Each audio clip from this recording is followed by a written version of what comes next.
रूप को तज करके अपने जिस रूप को आप जहां गोलोक में धारण करते हैं उस रूप में प्रकट हुई है।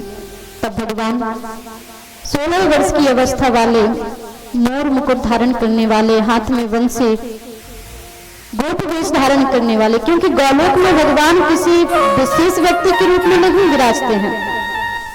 अन्य लोकों में तो चतुर्भुज रूप धारण करते हैं, कभी नारायण कभी विष्णु के रूप में विराजते हैं, पर गोलोक में वो एक साधारण मनुष्य की बात, वो भी गोप के रूप में, ग्वालों के रूप में विराजते हैं। ऐसा क्यों करते हैं? ताकि उनके भक्त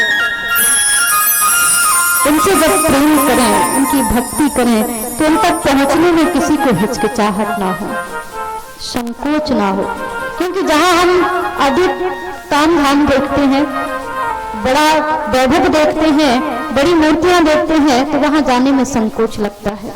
उस व्यक्ति से मिलने में संकोच होता है कि पता नहीं हमें मिलेगा भी कि नहीं, हमारी ओर देखेगा भी कि नहीं। ये बहुत बड़ा है, इसलिए किसी को हमसे मिलने में संकोच ना हो, कोई हिचकिचाहट ना हो। इसलिए भगवान वहां बड़े बनकर नहीं रहते, साधारण बनकर रहते हैं, गोपी वेश में रहते हैं। और उसी रूप में जब भांडीर वन में, वृंदावन में प्रकट हुए, तब सभी देवता वहां प्रकट हुए, ब्रह्मा जी वहां प्रकट हुए और उन्होंने कहा, प्रभु आपकी ये लीलाएं संसार में होने वाली हैं, उन लीलाओं के लिए लोक व्यवहार की दृष्टि से हम आप दोनों का यहाँ विवाह करवाना चाहते हैं। क्योंकि हम जानते हैं कि आप नित्य संयोगी और नित्य संयोगी एक दूसरे के हैं, एक दूसरे से भिन्न नहीं है, पति पत्नी है, पर संसार तो नहीं जानता। इसलिए आगे कोई आप पर उंगली ना उठाए, इसलिए हम आपका विवाह करवाना चाहते हैं। और भगवान ने ऐसा करने की आज्ञा दी।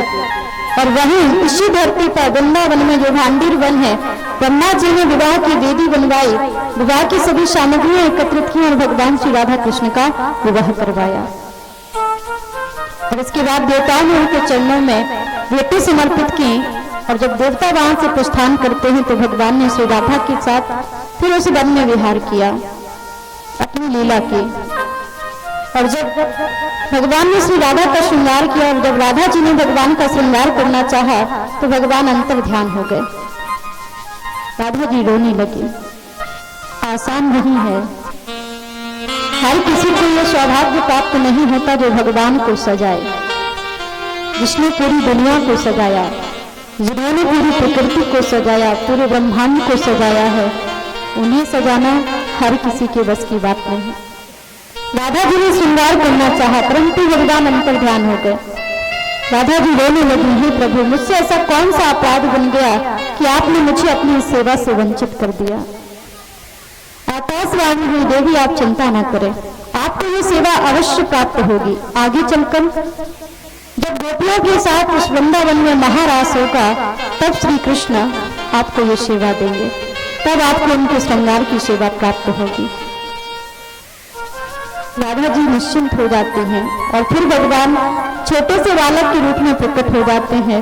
और राधा जी उन छोटे से कन्हैया को, वो भी एक गोप कन्या बनकर के यशोदा जी तक पहुंचाते हैं। मैया ने कहा, बेटा पुत्री तुम्हें हमारे पुत्र कहाँ से प्राप्त हुए?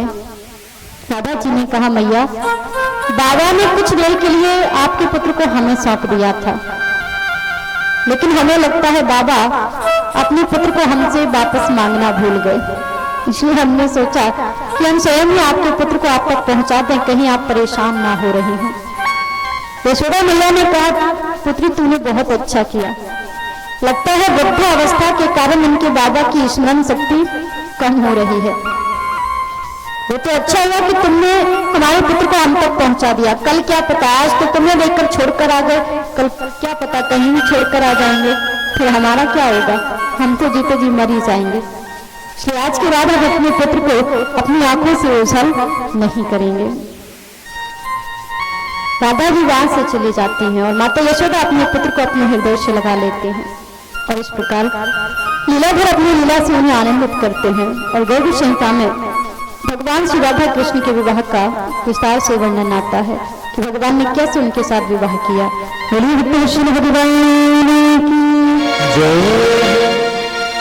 धन्य है प्रभु जो अपनी बाल लीलाओं से नंद यशोदा को सुखी कर रहे हैं। जगत पिता होकर की माता यशोदा का स्तनपान कर रहे हैं। स्तनपान किया, जब खेलने निकलते हैं तो बालकों के साथ खेल में ऐसे व्यस्त हो जाते हैं कि नंद जी भोजन पर बैठ करके उनकी प्रतीक्षा करते हैं। रोहिणी जी बुलाने जाती हैं, ओ कृष्ण, ओ बलराम, आओ भोजन कर लो, नंदराज तुम्हारी प्रतीक्षा कर रहे हैं, लेकिन वो सुनते ही नहीं है, आते ही नहीं है। ब्रज रज में खेल रहे हैं, दौड़ रहे हैं, पूरे शरीर में धूल लिपटा रखी है,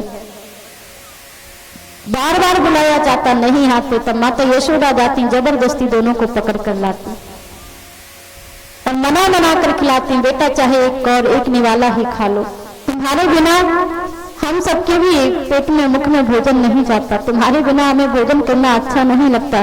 देखो तुम्हारे बाबा भी कितनी देर से तुम्हारी प्रतीक्षा कर रहे हैं, कम से कम इनके लिए तो सोचो।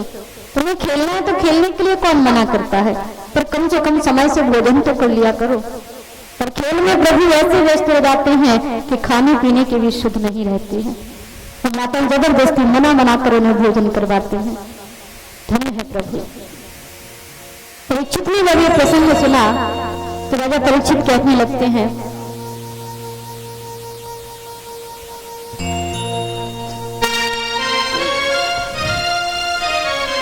राजा परीक्षित प्रश्न करते हैं, भगवान नंदा किम करोद ब्रह्मणेश्वरं यशोदा च महाभागा पतेयस्याम इष्टनाम हरिः। हे भगवान, हम जानना चाहते हैं कि नंद बाबा ने एवं परम सौभाग्यवती माता यशोदा ने ऐसे कौन से सत्कर्म किए थे, कौन से पुण्य किए थे कि साक्षात श्री हरि ईश्वर उनका स्तनपान करते हैं, उनके पुत्र बनकर आते हैं। सुखदेव भगवान ने बताया, परीक्षित द्रोणे वसु नाम प्रबोधर्या सह भार्या। नंद बाबा पूर्व जन्म में द्रोण नाम के श्रेष्ठ वसु थे और माता यशोदा उनकी पत्नी बड़ी धरा थी। उन दोनों की तपस्या अत्यंत श्रेष्ठ थी और उन दोनों की पिछले जन्म की तपस्या के कारण ही, पूर्व पुण्यों के प्रताप से ही ब्रह्मा जी ने जो उन्हें वर दिया था कि साक्षात श्रीहरि आपको पुत्र सुख प्रदान करेंगे, उन दोनों को भगवान को पुत्र बनाने का सौभाग्य मिलता है और भगवान उनके पुत्र बनकर के उन्हें पुत्र सुख देकर के परम आनंदित करते हैं। बोलिए विघ्नेश्वर भगवान की जय। सभी प्रेम से भगवान का संकीर्तन करेंगे, इसके पश्चात आगे की कथा को श्रवण करेंगे।